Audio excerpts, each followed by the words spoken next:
শুভ সকাল। স্বাগত এশিয়ান টেলিভিশনের নিয়মিত আয়োজন এশিয়ান সংবাদ বিশ্লেষণে। আপনাদের সাথে আছি আমি রিহাদ মাহমুদ। দর্শক, এই অনুষ্ঠানে আমরা দেশের জাতীয় পত্রিকাগুলোতে প্রকাশিত খবরগুলো নিয়ে আলোচনা করে থাকি। চলুন জেনে নেই কী কী খবর প্রকাশিত হয়েছে আজকের জাতীয় পত্রিকাগুলোতে। দর্শক, আমার হাতে শুরুতেই রয়েছে দৈনিক দেশ রূপান্তর। দৈনিক দেশ রূপান্তরের প্রধান যে শিরোনামটি সেটি হলো পদত্যাগ না করতে রাজনৈতিক ঐক্য, দেশের স্বার্থে বৃহত্তর ঐক্য প্রয়োজন। সরকারের বিবৃতি, প্রধান উপদেষ্টা চলে যাবেন বলেননি ওয়াহেদ উদ্দিন মাহমুদ। গতরাতে প্রধান উপদেষ্টার সঙ্গে বিএনপি, জামায়াত ও এনসিপির প্রতিনিধি দলের বৈঠক। দর্শক, আপনারা জানেন যে গত বৃহস্পতিবার থেকে একটি কথা সামাজিক যোগাযোগ মাধ্যম সহ দেশের রাজনৈতিক যে বলয় আছে সেখানে কিন্তু বেশ কথা হচ্ছিল যে প্রধান উপদেষ্টা ডক্টর মোহাম্মদ ইউনূস পদত্যাগ করতে যাচ্ছেন। তো সেই বিষয়ে সারা দেশের মানুষ এই নিয়ে উদ্বিগ্ন ছিলেন এবং উদ্বিগ্ন ছিল দেশের রাজনৈতিক দলগুলো যে কি ধরনের ঘটনা ঘটতে যাচ্ছে বা প্রধান উপদেষ্টা কি পদক্ষেপ নিতে যাচ্ছে। তো সেক্ষেত্রে গতকাল সন্ধ্যায় কিন্তু প্রথমে বিএনপি, তারপরে জামায়াত ইসলামী বাংলাদেশ এবং নবগঠিত যে দলটি এনসিপি, তারা প্রধান উপদেষ্টা ডক্টর মোহাম্মদ ইউনূসের সঙ্গে গিয়ে আলোচনা করেছেন এবং প্রধান উপদেষ্টা ডক্টর মোহাম্মদ ইউনূসের প্রতি তাদের যে সমর্থন, সে সমর্থন জানিয়ে এসেছেন এবং তার পরিপ্রেক্ষিতে প্রধান উপদেষ্টার যে প্রেস সচিব তিনি কিন্তু ব্রিফ করেছেন, সেই বিষয়টি নিয়ে একটি সংবাদ উঠে এসেছে। গত বৃহস্পতিবার রাতে প্রধান উপদেষ্টা পদত্যাগের ইচ্ছা পোষণের খবর নাড়িয়ে তোলে রাজনৈতিক দলসহ বিভিন্ন মহলকে।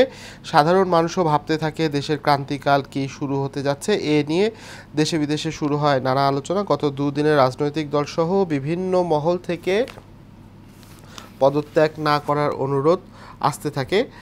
এর নিচে আমরা যেটি দেখতে পাচ্ছি সে হচ্ছে প্রধান উপদেষ্টার সঙ্গে কে কী আলোচনা করেছে সেই বিষয়টি। বিএনপি কখনোই প্রধান উপদেষ্টার পদত্যাগ চায়নি। বিদ্যমান রাজনৈতিক পরিস্থিতি নিয়ে প্রধান উপদেষ্টা অধ্যাপক ডক্টর মোহাম্মদ ইউনূসের সঙ্গে বৈঠকে ডিসেম্বরের মধ্যে জাতীয় নির্বাচন আয়োজনের রোডম্যাপ চেয়েছে বিএনপি। দলটির পক্ষ থেকে বলা হয়েছে বিএনপি কখনোই প্রধান উপদেষ্টার পদত্যাগ চায়নি, বরং শুরু থেকেই গঠনমূলক সমালোচনা ও সহযোগিতার মনোভাব নিয়ে অন্তর্বর্তী সরকারকে সমর্থন করে আসছে। জাতীয় নিরাপত্তা উপদেষ্টা খলিলুর রহমান, স্থানীয় সরকার উপদেষ্টা আসিফ মাহমুদ সজীব ভূঁইয়া ও তথ্য উপদেষ্টা মাহফুজ আলমের পদত্যাগের দাবিও জানিয়েছে তারা। এর পাশে যেটি রয়েছে জামায়াত কি বলছে সেটি রয়েছে, নির্বাচনের রোডম্যাপ দিলেই পরিস্থিতি স্বাভাবিক হয়ে যাবে। সংস্কার ও নির্বাচনের রোডম্যাপ ঘোষণা করলেই সব কিছু স্বাভাবিক হয়ে যাবে বলে জানিয়েছেন বাংলাদেশ জামায়াতে ইসলামীর আমির ডক্টর শফিকুর রহমান। গতকাল শনিবার রাতে অন্তর্বর্তী সরকারের প্রধান উপদেষ্টা ডক্টর মোহাম্মদ ইউনূসের সঙ্গে আলোচনায় তিনি এই কথা বলেছেন এবং ডিসেম্বর থেকে জুলাইয়ের মধ্যে নির্বাচন চায় এনসিপি। জাতীয় নাগরিক পার্টির আহ্বায়ক নাহিদ ইসলাম বলেছেন, শেখ হাসিনার আমলে হওয়া জাতীয় ও স্থানীয় পর্যায়ে সব নির্বাচনকে আনুষ্ঠানিকভাবে অবৈধ ঘোষণা করার জন্য বলছি। সেই সময় শেখ হাসিনার একটি ফ্যাসিবাদী শাসন ব্যবস্থায় নির্বাচন করছিল। এছাড়া 30 জুন সুনির্দিষ্ট ডেট, নির্বাচন এর বাইরে যাবে না, এই সংবাদও রয়েছে। এছাড়া ডক্টর ইউনূসকে রাষ্ট্রপতি করার দাবিতে মার্চ ফর ইউনূস, এই সংবাদ রয়েছে। এখানে 11,851 কোটি টাকার 9টি প্রকল্পের অনুমোদন দেওয়া হয়েছে।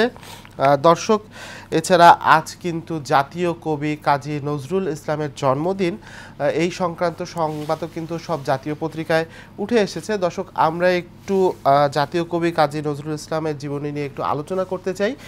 এই বিষয়ে আলোচনা করার জন্য আমাদের সঙ্গে যুক্ত হচ্ছেন কবি জামশেদ ওয়াজেদ। কবি জামশেদ ওয়াজেদ, আপনি কি আমাকে শুনতে পাচ্ছেন? জি জি ভাইয়া, শুনতে পাচ্ছি। আপনাকে স্বাগত এশিয়ান সংবাদ বিশ্লেষণে। আমাদের সকালে আপনাদেরকেও ধন্যবাদ আমাকে সংযুক্ত করার জন্য। যেটি আপনাকে বলতে চাই, যেটি আপনার কাছে প্রশ্ন করতে চাই সেটি হলো যে আমরা যেটি দেখলাম যে এর আগে কিন্তু জাতীয় কবি কাজী নজরুল ইসলামের জন্মদিন নিয়ে তেমনটা উচ্ছ্বাস ছিল না, সেভাবে পালিতও হয়নি। তো পরিবর্তিত পরিস্থিতিতে কিভাবে পালিত হচ্ছে কবির জন্মবার্ষিকী? আসলে যেভাবে পালন হওয়ার কথা, অন্তত রাষ্ট্রীয়ভাবে আরো যদি ব্যাপক আয়োজন হতো ভালো হতো।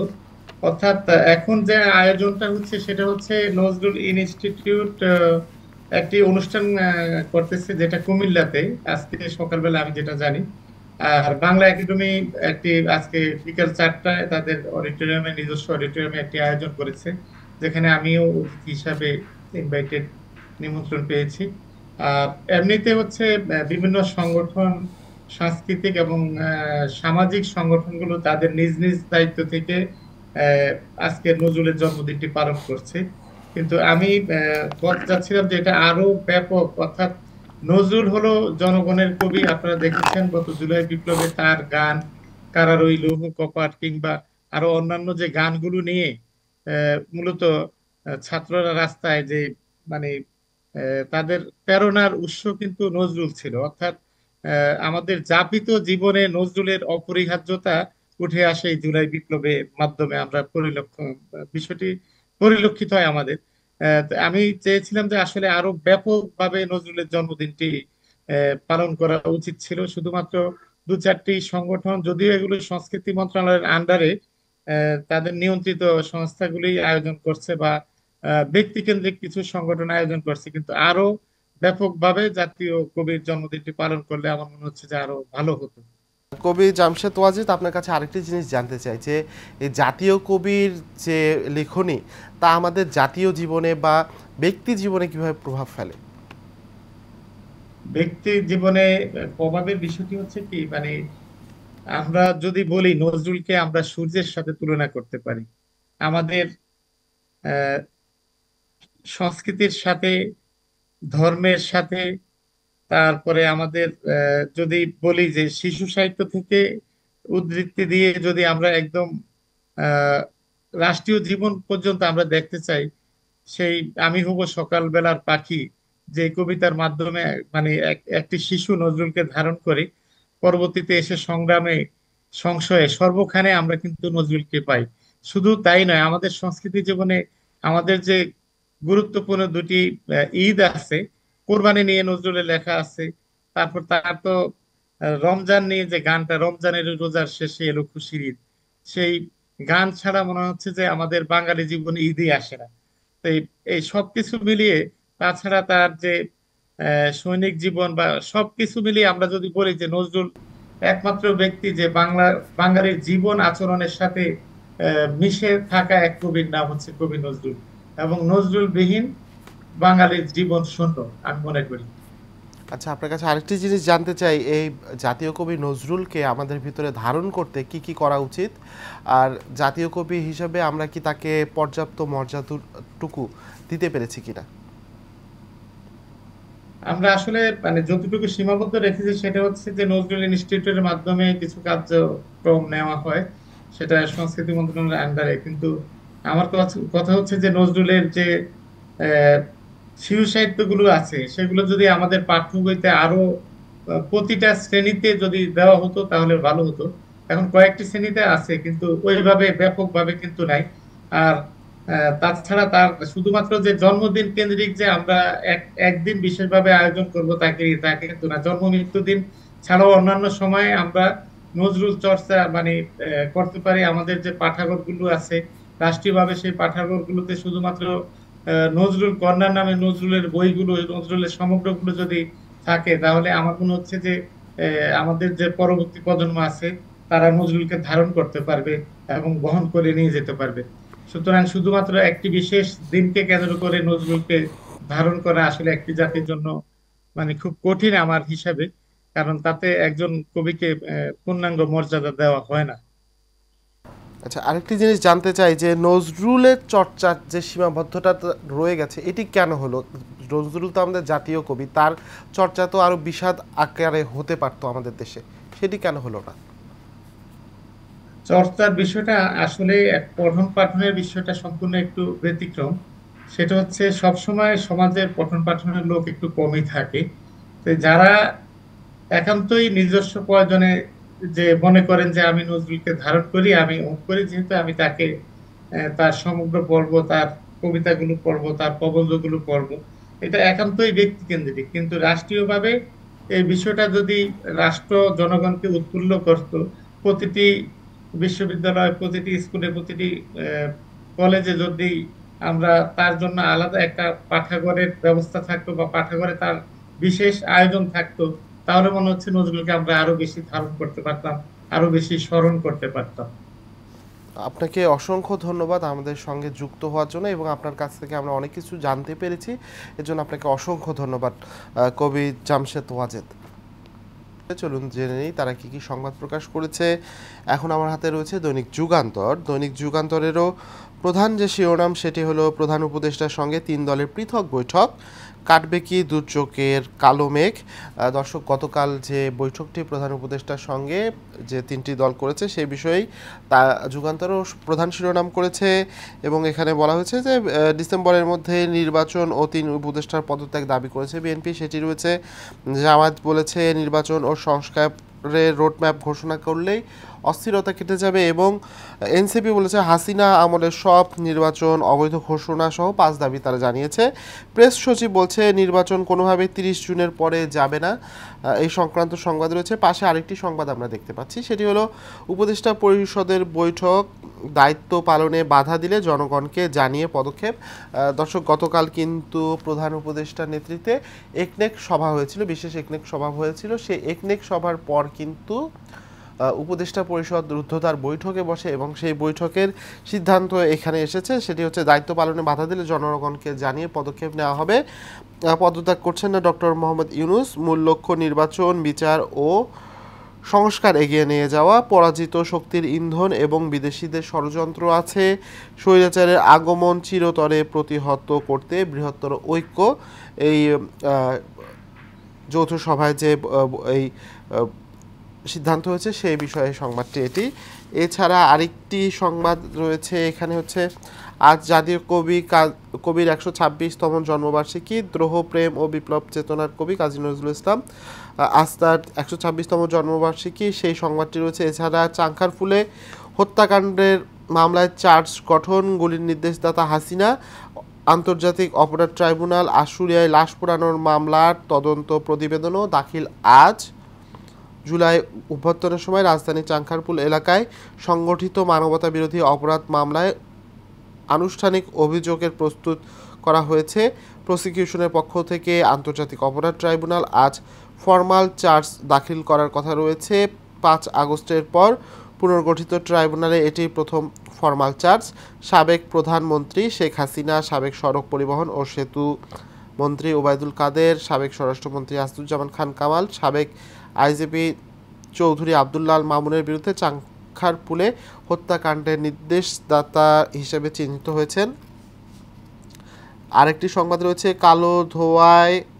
কালোধারার বাতিল দাবিতে ফুঁসছে কর্মচারীরা, সচিবালয়ে বিক্ষোভ মিছিল সমাবেশ। সরকারের চাকরি অধ্যাদেশ 2025 এর বিশেষ বিধান সংযোজনের প্রতিবাদে ফুঁসে উঠেছে কর্মচারীরা। সংশোধিত অধ্যাদেশ থেকে কালা কানুন বা কালো ধারাগুলো বাতিলের দাবিতে রোববার সচিবালয়ের ভিতরে বিক্ষোভ মিছিল করেছে কর্মচারীরা। এই সংক্রান্ত একটি সংবাদ রয়েছে দৈনিক যুগান্তরে। দর্শক, এই ছিল দৈনিক যুগান্তরের আজকের শিরোনাম। আমরা একটু দেখে নিতে চাই দৈনিক ইত্তেফাক কি কি সংবাদ প্রকাশ করেছে আজ।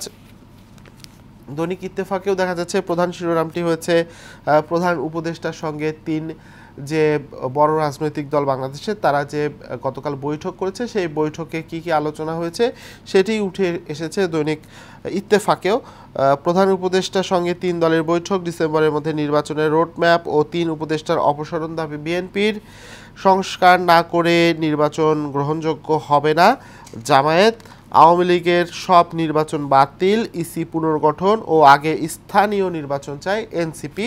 এই সংক্রান্ত সংবাদ রয়েছে। পাশে রয়েছে প্রধান উপদেষ্টা পদত্যাগ করছেন না, জানালেন পরিকল্পনা উপদেষ্টা, সব প্রণোদিত হয়ে আমরা আসিনি, এ দায়িত্ব ছেড়ে যাব না, সেই সংবাদ রয়েছে। এছাড়া